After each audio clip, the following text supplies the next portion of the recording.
Hey everyone, Azinten viewers watching this, I'm Artie and welcome to another weekly gaming traffic where I briefly show and tell about most interesting, in my opinion, games that has been released in the third week of November 2016.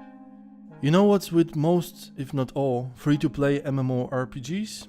Each one of them have one or two features that stand out, but everything else stays the same. LuckCatchers is a free-to-play MMORPG. So what stands out in the game? We control flying ships, from zeppelins through flying Titanics, ending on actual planes. The rest of the game is arguably just like any other MMORPG. We choose faction to join, orcs or humans, we level up, we do quests, we trade, craft, join guilds, we fight in PvE or PvP, we gain reputation of good or bad. Mekazoo comes out to us and says, "There's still room and time for platformers to shine." And yes, it's true. For all the fans of platformers, this one is fresh with cool features and it looks awesome. In Mekazoo, we control 5 mechanical animals which we can swap on the fly anytime during the game. But first, we will have to unlock them. Each animal mech has its own perks and abilities. For example, Frog can swing using tongue, Panda can climb walls, and Pelican can fly. Mekazoo also offers local co-op gameplay if we have and want to play with someone. In Way of the Red, we are a birdman warrior wielding a sword. One day, just when we decide to go on a journey to find something about someone, humans shoot us down. So we wake up with our wings clipped and no sword. This is how this action-focused platformer starts. On our way through 4 massive zones, we meet characters teaching us new abilities, we discover hidden places, but most of all, we fight. All that for love. From modern looking platformer to retro and to modern again, just like on a roller coaster.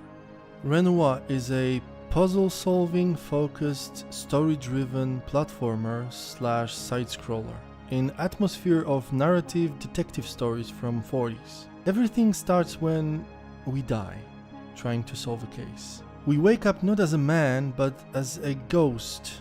And the only thing that keeps us going is burning need to finish the case. Light is our enemy. Other phantoms on our way will help. And back to retro style again.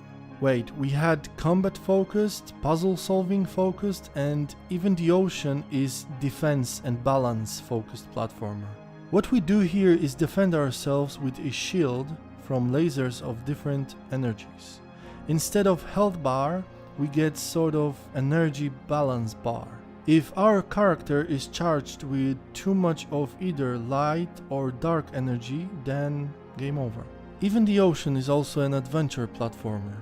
We speak a lot with different kinds of people, and we explore the world map to enter levels where the real platformer starts. Of course, there would be no gaming traffic without rolling marbles, but I must say, Sphere Complex is the prettiest marble game presented in gaming traffic so far.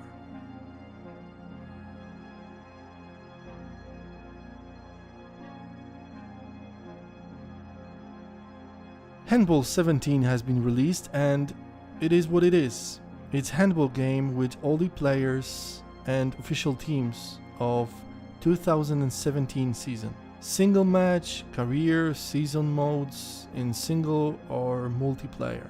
So all the fans of this sport, here is something for you.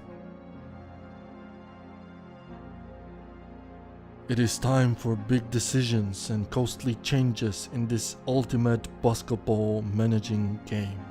Draft Day Sports Pro Basketball 2017 puts us in armchair of general manager of a basketball team. Enjoy! If you remember titles like Micropro Soccer, Sensible Soccer or Kickoff, this game will make you feel 20 years younger. Kopanito All-Star Soccer has a lot more up in its sleeve than just regular yet fast-paced football.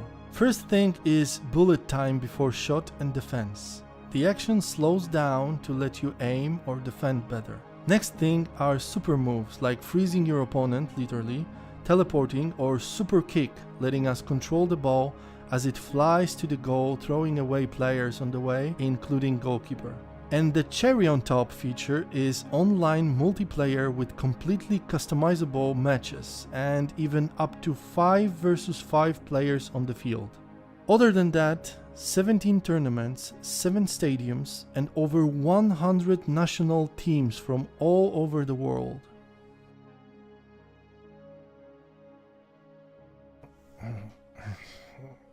Listen.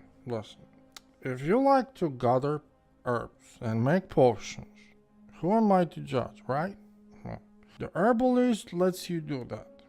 For everyone else, I don't know what potions with herbs. I don't know if it's legal. I ain't it.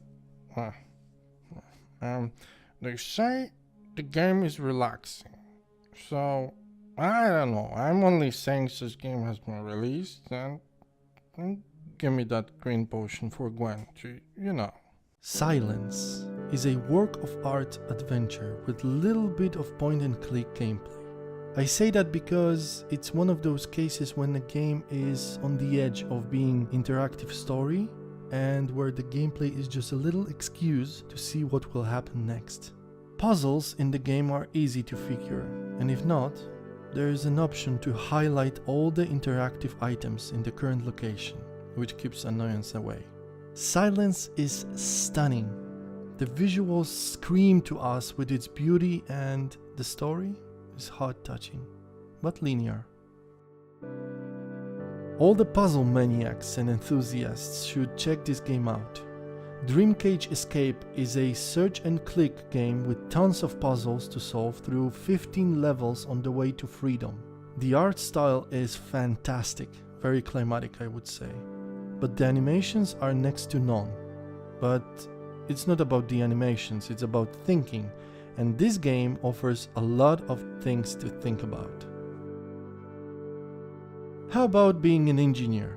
The one that builds circuits, writes codes to make all those cameras, LCD screens, controllers and all kinds of devices to work as they should, or as we want.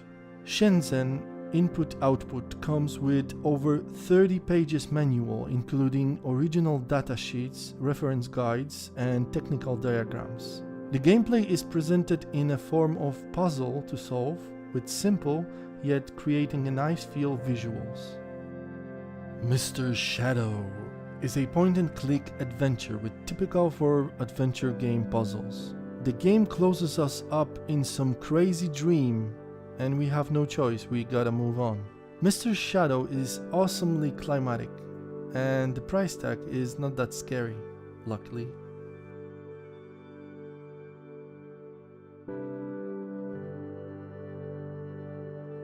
Jigsaw puzzles! Even though the gameplay is not much different from usual jigsaw puzzle, Glass Masquerade looks amazing. We play with stained glass, which is mesmerizing form of art, in my opinion. The game takes us on a journey through 25 countries, showing us exhibits of their cultures.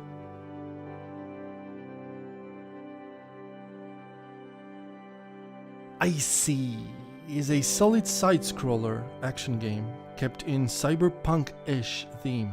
The game is pretty much straightforward. The combat offers lots of special moves, combos and fatal blows. The story?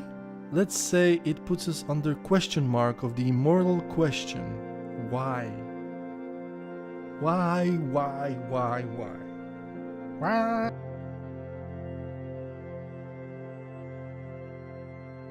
Metal Tales is a well-made top-down shooter with mission system, unlockable upgrades, tons of collectibles, 3 different environments, original soundtrack and most of all, procedurally generated levels. We have couple of different playable characters and we can play with friend in local co-op mode.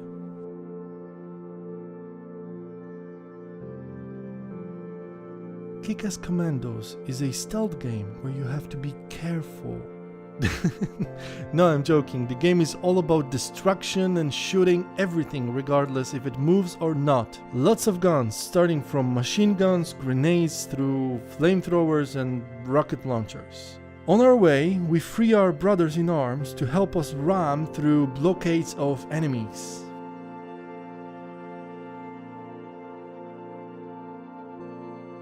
We pick one of 20 models of cars, we customize it installing new bumpers, paint jobs and armor.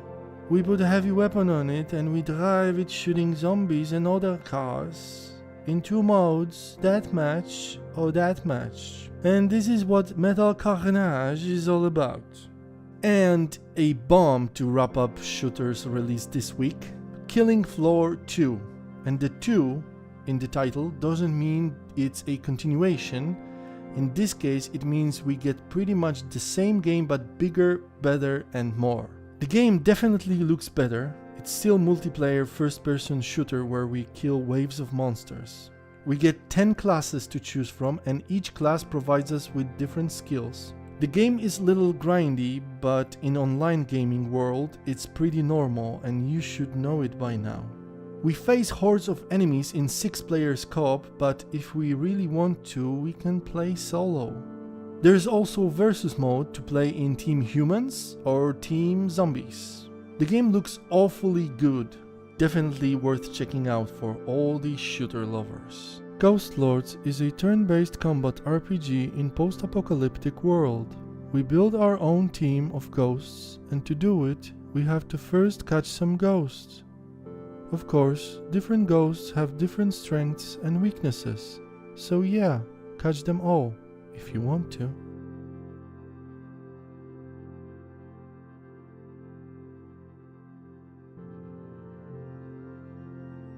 Colt Express is a card game. Actually, it's a digital version of board game. I don't know. I thought I will mention about its release because it has trains in it, and I like trains.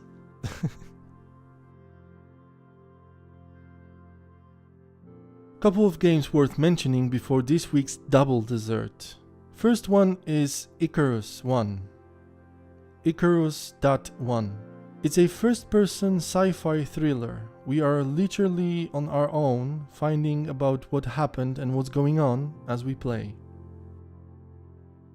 Second before this dessert is Project Abyss. I would say it's an open world RPG focused on exploration in deep waters. We control a submarine which we can upgrade as we find valuable things and complete tasks. We can also explore outside the submarine as a diver, or we can call drones. There is also sort of a story aspect as we collect notes which guides our diver in his submarine to uncover secrets of the abyss. And promised double dessert. This week's is all about roller coasters. 2 games has been released, RollerCoaster Tycoon World and Planet Coaster. Both are theme park simulations / builders. Now the question is which one is better, of course. I will not tell you that, but I've made my personal choice. And it's up to you to check reviews, prices and slight differences that each game has to offer and make your own decision. If you really don't know where to start, I recommend AllGR channel, who reviewed both of the coaster games. On the side note, it's quite unusual for 2 almost the same games to be released in the same week. But it's good for us consumers.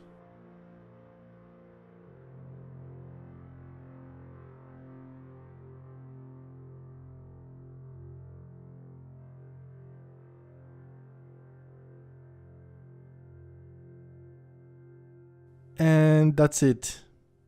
And thank you for watching. And I hope you found something for yourself to play. And remember, there's always another weekly gaming traffic, whether you like it or not. And bye.